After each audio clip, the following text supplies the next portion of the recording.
Алла Тағала Құран кәрімде былай дейді: Тусаббиху лаху ас-самавату ас-саб'у вал-арду ва ма фихинна ва ин мин шай'ин илля юсаббиху бихамдихи валакин ла тафқахуна тасбихахум иннаху кана халиман ғафура. Құран кәрімде мынандай бір аят бар: расында 7 қат аспан, жер, және соның ішіндегі бүкіл жаратылыстың барлығы Алланы пәктеп, дәріптейді, тәсбих айтады дейді. Және де Алланы дәріптемейтін, пәктемейтін еш нәрсе жоқ. Алайда сендер олардың тартқан тәсбихтарын, пәктеулерін түсіне алмайсыңдар дейді. Аллах Тағала аса жұмсақ, өте кешірімді. Демек, бұл дүниедегі бүкіл жаратылыс Алланы дәріптеп пәктейді. Пәктемейтін еш нәрсе жоқ. Бірақ бізге айтып отыр Аллах Тағала: сендер оны түсіне алмайсыңдар. Басқа жаратылыстар, тас, құм, тау, тас, бүкіл жаратылыс, аспан, жер, бүкілі періштелерге дейін Алланы зікір етіп пәктейді, тасбих айтады. Бірақ сендер түсіне алмайсыңдар. Демек, араб тілінде сондай фақиха, фиқ деген сөзді білетін болсаңыздар, мынау фиқ сабақтары, ол түсінік. Фиқ тек қана түсінік емес, ол терең түсінік. Екінші тағы бір сөз бар, фахмун, ол да түсіну, бірақ ол жай түсіну деді. Фиқ ол терең түсіну деген мағына айтады. Демек, Құран кәрімде Аллах Тағала ла тафқахун, түсіне алмайсыңдар. Жай ғана түсінбейсіңдер емес, түсіне алмайсыңдар. Демек, басқа да жаратылыстар біз секілді Аллах Тағаланы дәріптейді. Сондай бір періштелер бар дейді. Қиямет күнге дейін бір демалмастан Аллаға мадақ айтып тұрады, пәктеп тұрады, еш шаршамастан. Соның өзінде аяқтары жалпы дірілдейді дейді періштелер. Мен Аллах Тағалаға деген мадағым, пәктеуім аз болып қалды ма екен дейді. Қиямет күнге шейін пәктейді, бірақ соның өзінде ол тозаққа түсіп кетем бе екен деп қорқып тұрады екен да. Сондықтан құрметті жамағат, бүгінгі біздің жұма тақырыбы Аллах Тағаладан бір зікір ету, дұға жасау жайлы болмақ. Аллах Тағала Құран кәрімде мынандай бір аят айтады: «Уама холақтул джинна вал инса илля лиябудун». Расында мен адамзатты, жындарды өзіме құлшылық ету үшін жараттым дейді. Демек, біздің мына өмірге келуіміздегі бір мақсат Аллаға құлшылық жасау. Тағы бір хадисте пайғамбарымыз саллаллаху алейхи вассалам былай дейді: «Ад-дуау мухул ибада». Дұға ол құлшылықтың мәйегі, негізі. Демек, құлшылық дұғасыз ол бос нәрсе болады. Дұға жасамаған пенде, Аллах Тағала Құран кәрімде мынандай бір аят айтады: «Құл ма я'бау бикум робби лаула дуаукум». Ей Мұхаммед, сен пенделерге айт, сендердің дұғаларың болмаса, Алла сендерді қалай бағалайды, қалай дәрежеге бөледі дейді. Демек, дұға жасаған пенде мен дұға жасамайтын пенденің айырмашылығы бар. Сендердің дұғаларың болмаса, Алла сендерді қалай бағаласын деп дұғаны негізгі басты шарт етіп қойған. Сондай Аллах Тағала Құран кәрімде мынандай бір аят айтады: «Иза саалака ибади анни фа инни қариб, уджибу да'ватад да'i иза дa'ан, фальястаджибу ли ва лию'мину би ла'аллахум яршудун». Пайғамбарымыз саллаллаху алейхи вассаламға Сахабалар келіп, Алламыз қайда біздің деп сұрайды екен да. Сонда Аллах Тағаладан сондай бір аят түседі екен. Ей Мұхаммед, айт, арасында менің пенделерім сенен мен жайлы сұрайтын болса, онда мен жақынмын. Тілек тілегеннің дұғасын қабыл етемін. Менің әміріне, менің бұйрығыма жауап берсін, маған иман келтіріп сенсін, мүмкін олар тура жол табар дейді. Демек, дұғаның Аллах Тағала осы Құранда айтып тұр. Менен сұраса, демек мен жақынмын. Мен жайлы сұраса, мен жақынмын. Дұға тілеушінің дұғасын қабыл етем. Тағы бір басқа аятта Аллах Тағала Ғафир сүресінде айтады: «Удуни астаджиб лакум». Маған дұға жасаңдар, мен сендерге жауап беремін дейді. Жауап беремін. Демек, Алла Тағаланың жауап беру мен қабыл етудің айырмашылығы бар.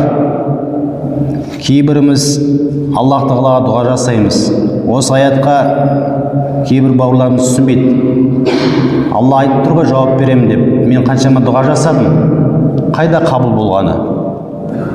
Бірақ Алла Тағала үлкен мәнмен айтады. Құран кәрімде қандай бір сөз айтатын болса, Аллах Тағала араб тілінде бір етістіктің қаншама мағынасы бар, бір сөздің қаншама терең мағынасы бар. Демек, Алла Тағала өрде қабыл етемін деген жоқ, жауап беремін деді. Демек, дұғаңыз қабыл болмай жатса, сіз неге қабыл болмай жатыр деп айтпаңыз. Пайғамбарымыз саллаллаху алейхи ва саллям хадисінде былай дейді: «Ма мин муслимин ядуллаха бидуаин, лайса фихи исмун вала қатиату рахимин, аътаху Аллаху ихда саласин биха» дейді.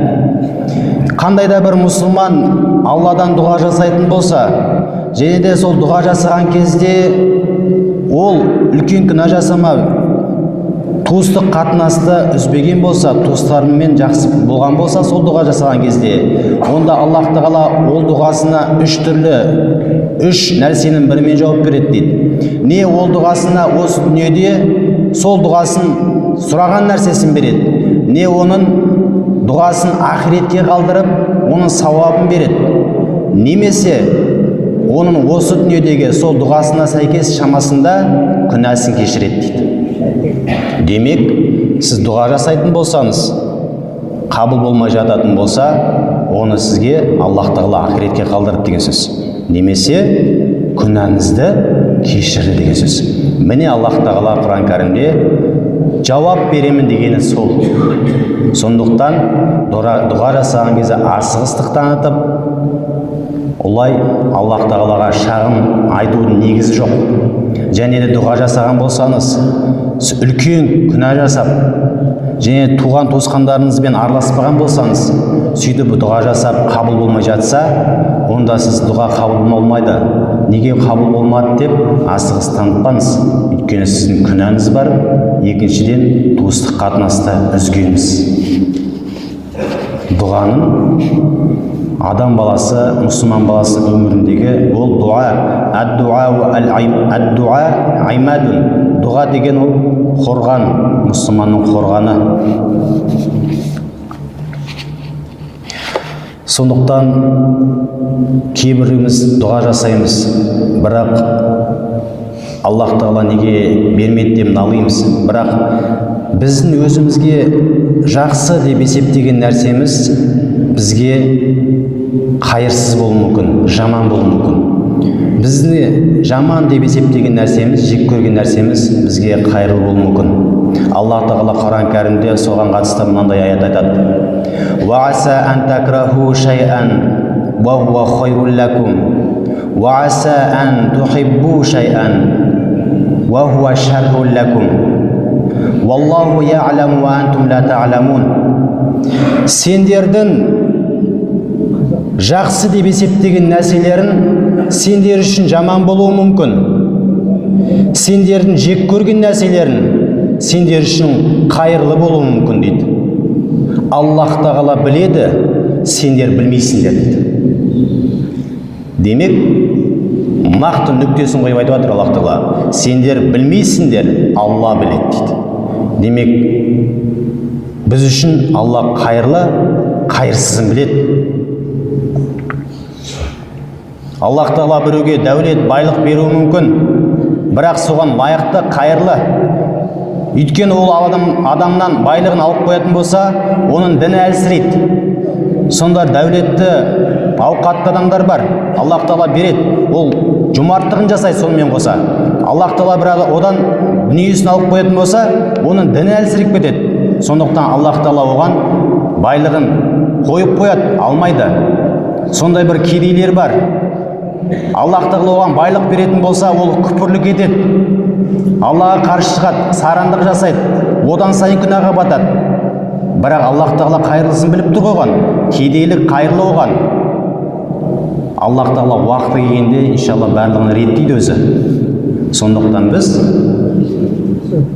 шешім қабылдаған кезде асығыстық жасамау керекпіз. Аллах тағала ненің жақсы, ненің жаман екенін Алла толық білуші. Алим, барлығын білуші Аллах тағала. Хаким, өте дана. Сондықтан дұға жасау ол мұсылманның парызы, міндеті. Аллах тағала Құран кәрімде айтады: "Инналлазина ястакбируна мин айбадати саядхулуна джаханнама дахирин." Қандай да бір пенде тәкаппарлық жасап, маған құлшылық етуден, дұға жасаудан бас тартатын болса, ол қор болған халде жаһаннамның отына, тозақтың отына кіреді дейді. Демек, осындағы аятты ғалымдар тәпсірлейді. Бұл жердегі ғибадаттан тәкаппарланғандар дегеніміз дұғадан тәкаппарланғандар, дұға жасауға ерінгендер деген аятты тәпсірлейді Аллах тағала, тәпсіршілер. Сондай-ақ дұғаның шарттары бар. Дұға жасаған кезде пайғамбарымыз саллаллаху алейхи уассалам Бәдір шайқасында әбден әскерлерін дайындап, жасақтарын жасап, қамданып, барлығын дайындап, бірақ алақан жайып дұға жасаған. Демек, дұғаның бір шартының бірі, сіз іс-әрекет жасау керексіз да. Құралақан жайып, Алладан дұға жасау бекерлік. Адамда өзінің әрекеті болу керек. Артында сенетін нәрсесі болу керек. Я Аллах тағалам, осы менің жақсылық істерім үшін, осы әрекетім үшін менің дұғамды қабыл ет деген секілді. Ал енді ешқандай тәуекел жасамай, ешқандай тер төкпей, ол бекерлік. Али ибн Аби Талиб деген сахабаны білесіздер. Пайғамбарымыздың халифасы саллаллаху алейхи вассаламнан Али ибн Аби Талиб айтады: "Жәннатты ешқандай тер төгусіз, құлшылық жасамай қалау дейді. Талап ету ол барып тұрған күнә дейді да. Демек, тер төгу керексіз, одан кейін барып Алладан сұрау керексіз. Дұғаның шарттарының бірі осы.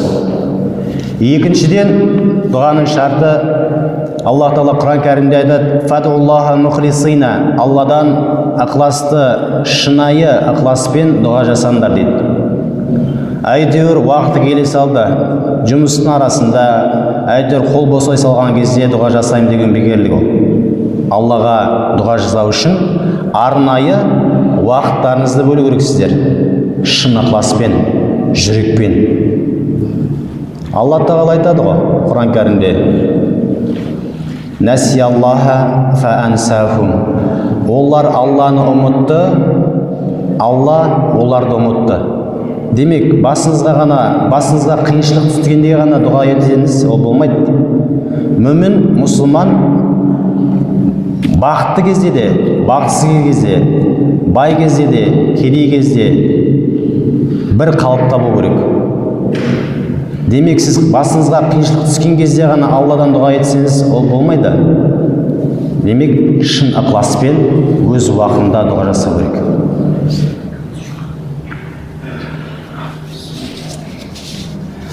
Пайғамбарымыз саллаллаху алейхи ва саллям хадисінде айтады: "Ва'ламу анналлаха ла ястаджибу дуаан мин қалбин ғафилин лахин."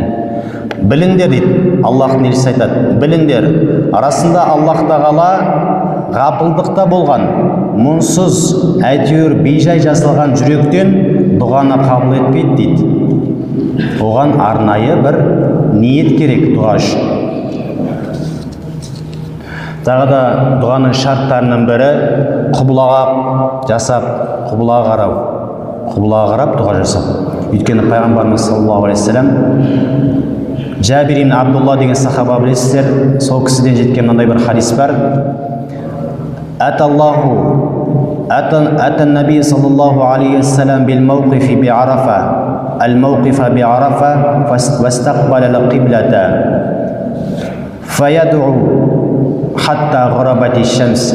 Алла елшісі қажылық кезінде Арафада бір тұратын жерге келіп, құбылаға қарап, күн батқанға шейін дұға жасайды дейді. Күн батқанға дейін дұға жасайды. Демек, осы хадисте пайғамбарымыздың құбылаға қарап дұға жасаған белгілі. Ол да бір дұғаның шарттарының бірі. Төртінші шарты пайғамбарымыз саллаллаху алейхи ва саллямның дұға жасаған кезде бетін сипағаны. Ол да бір хадиспен дәлелі бар. Ибн Масудтан жеткен мынандай бір хадис бар. Канна Расулуллаху алейхи ва саллям иза рафа ядайхи фи дуаи лам яхуттахума хатта ямсаха бихима ваджхаху. Пайғамбарымыз саллаллаху алейхи ва саллямның сахабасы Ибн Абдулла ибн Масуд айтады. Пайғамбарымыз саллаллаху алейхи ва саллям дұға жасаған кезде қолын бетін сипамастан жерге түсірмейтін еді дейді. Осы хадиске сүйене отырып, дұға жасағаннан кейін міндетті түрде бетіңізді сипау ол дұғаның шарттарының бірі. Бір кішіпейілдіктің бір белгісі болып саналады ол. Дұғаның шарттарының бірі. Және де белгілі бір уақыттарда, белгілі бір мекендерде дұға жасау, ол да дұғаның қабыл болуына бір септік болады. Пайғамбарымыз хадисінде айтады: "Ма ақрабу ма якунул абду ва хуа саджидун." Пайғамбарымыз саллаллаху алейхи ва саллям айтады, пенде Раббысына, Алласына ең жақын болатын сәт ол сәждеде жасаған дұғасы дейді. Яғни намазымызда сәжде жасайтын болсақ, сол сәждеде дұғаны көбірек жасайық. Фа аксиру дуа дейді, дұғаны сонда көбірек жасаңдар дейді. Кейбір сондай бір Аллаға бекем тақуа пенделер бар, сәждеде жатып алады. Неге деп ойласаңыздар, ол Аллаға деген дұғасын жасап жатады сол сәждеде. Сол сәжде уақыты.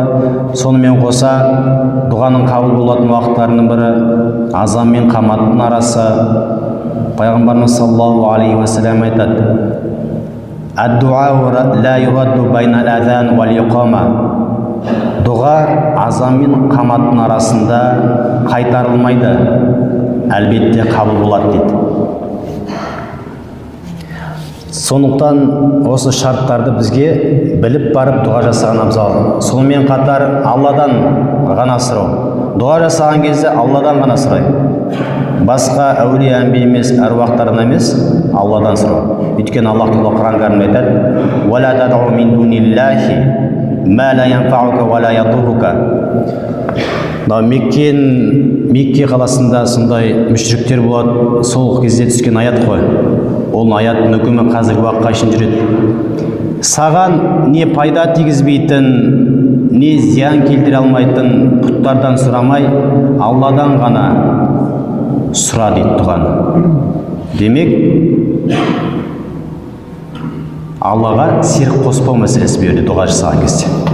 Тек қана Алладан сұрау. Сонымен қатар Алланың көркем есімдерін қосу. Алланың 99 есімі бар білесіздер. Валиллахил асмаул хусна фад'уху биха дейді. Аллах Тағала Құран кәрімде айтады, Алла Тағаланың көркем есімдері бар, сол көркем есімдері арқылы дұға жасаңдар дейді Аллах Тағала. Демек бұйырып жатыр Аллах Тағала бізге, осы бұйрық арқылы бізге дұғамызда Алланың көркем есімдерін қосып дұға жасау бізге міндет болады. Мысалы, ғафур деген сипаты бар Аллах Тағаланың, кешірімді. Демек, дұға жасағанда Алладан кешірім сұрасаңыз, ғафур сипатын есімін дұғаңызға қосып дұға жасаңыз. Демек, Аллах Тағала сіздің дұғаңыздың қабыл болуына бұл бір септігін тигізеді. Осындай бір дұғаның үлкен бір шарттары бар. Сондықтан дұғаңды да бір рет қана жасап қоймай, 3 реттен қайталау. Ол да пайғамбарымыздың сүннеті. Абдулла ибн Масғуд жеткізген хадисте пайғамбарымыздың былай істеген айтады: Кана Расулуллаху саллаллаху алейхи ва саллам иза саала саласан ва иза даа саласан. Пайғамбарымыз саллаллаху алейхи ва саллам дұға жасаған кезде 3 мәрте дұға жасайтын еді, және бір нәрсені сұрайтын болса 3 мәртеден жасайтын еді, сұрайтын еді деген хадис бар.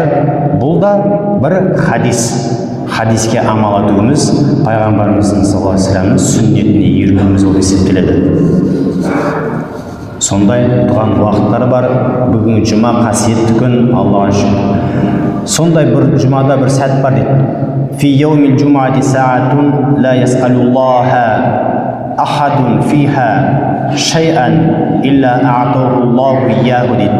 Жұма күнінде сондай бір сағат бар дейді, сәт бар.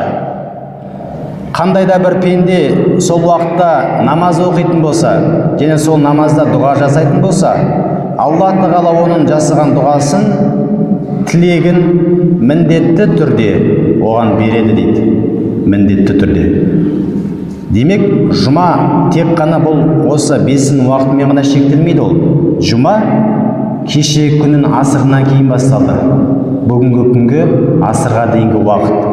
Осы аралықта сондай бір сәт бар. Соны сіздер таба білу керексіздер. Оны табу үшін істеу керек, бір күн бойы құлшылықпен өткізу керек. Аптасына бір рет келетін күн жұма күні. Сол сәтті табайыншы, Алланың разалығын алайыншы, дұғамды қабыл етсін деп, сол сәтті табуға тырысыңыздар.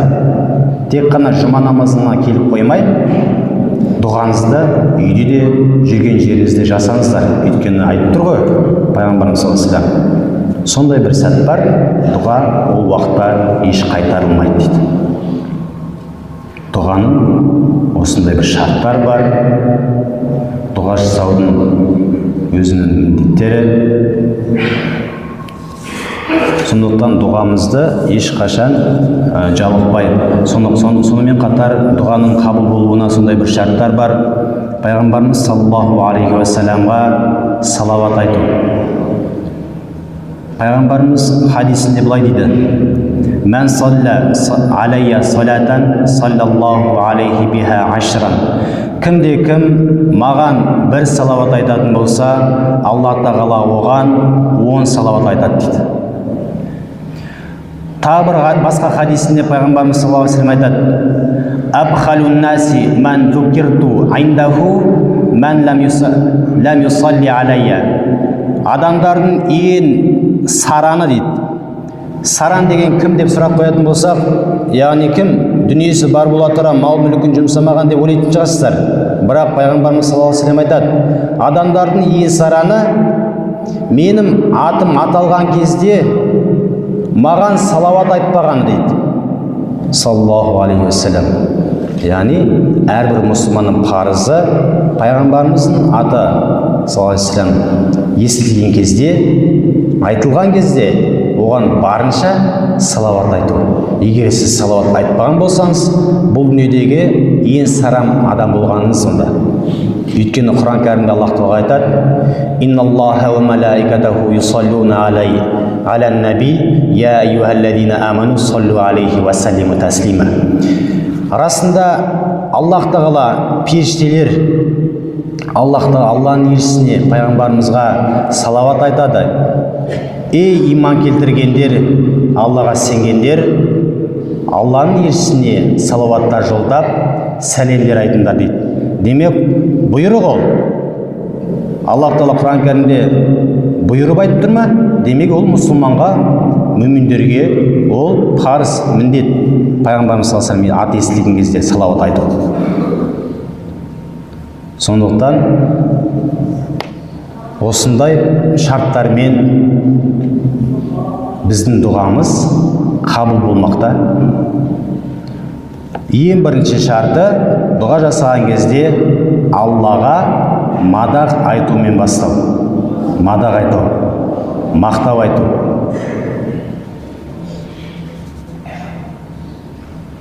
Дұға мұхул айбада, тағы да айтамыз, құлшылықтың мәйегі. Тек қана намазды оқумен құлшылық шектелмейді. Дұғаны жасау арқылы оған қосымша дұға құлықтырады. Өйткені дұға мұсылманның қорғаны, тағы айтады. Пайғамбарымыз саллаллаху алейхи ва саллям дұға жасаудан өмірінде ешқашан шаршамайтын. Алладан кешірім сұрауды шаршамайтын. Алла елшісі айтады: «Инни астағфируллаха фи яумин миата марра» дейді. Расында мен Аллах Тағаладан күніне 100 мәрте кешірім сұраймын дейді.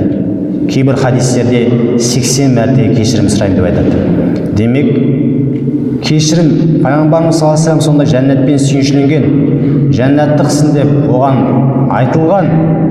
Бірақ сонда да ол кешірімді тоқтатпаған, намаздан жалықпаған, аяқтары, көздері іскенше түнімен намаз оқыған. Сонда Пайғамбарымыз саллаллаху алейхи ва саллям әйелдерінің бірі сұрайды екен: «Я Алланың елшісі, сен жәннатпен сүйіншіленгенсің ғой, осынша өзіңді қинайсың, неге сен бір жат демалмайсың?» деген кезде, мен шүкіршілік ететін құлдардан болмаймын ба деген екен. Демек, жәннатпен сүйіншіленіп қойған, бірақ сонда да тоқталмай құлшылық жасайды, Алладан кешірім сұрайды. Ал біз 5 уақыт намаз оқып, өзіміздің оқығанымызға бір масаттанып қаламыз. Бүкіл нәрсені тындырғанымыз секілді да. Бірақ одан да маңызды нәрселер бар. Намаздан бөлек дұға бар, Алладан кешірім сұрау бар, тәубе ету бар. Тәубе, Аллах Тағала тәубе етуді жаратқан, тәубе деген нәрсені жаратқан. Оған да біз шүкіршілік ету керекпіз. Егер де тәубені жаратпаған кезде, әрбіріміз, осы отырған әрбіріміз күнәдан сасып, тозақтық болар едік. Бірақ Аллах Тағаланың бізге мүмкіншілік береді. Құлым тәубе етсін. Күнә жасайсыз, тәубе етіңіз, кешірім сұраңыз.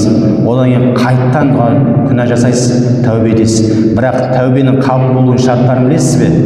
Тәубенің қабыл болуы үшін тәубе жасаған кезде сол жасаған күнәңізді екінші мәрте істемейтіндей, қайталамайтындай ниет қылып, шын жүрекпен жасау. Сонда ғана сіздің дұғаңыз қабыл етіледі. Және де Аллаға тәуекел етуді қалдырмау керек. Өйткені тәуекел мұсылманның бір қорғаны. Яғни тәуекел жасаған адам ғана өзінің жетістігіне жетеді. Аллаға ешқандай әрекет жасамай, құлшылық жасамай тәуекел ету бекерлік. Бірінші әрекетіңізді жасаңыз, одан кейін барып тәуекелге бел байлағаныңыз дұрыс. Сондықтан Аллах Тағала құлшылықтарымызда, ғибадаттарымызда, дұғамызды ұмытпауымызды, Пайғамбарымыз саллаллаху алейхи ва саллямға салават айтпауымызды нәсіп етсін иншалла. Баршаңыздың Аллах Тағала дұға тілектеріңізді қабыл етсін.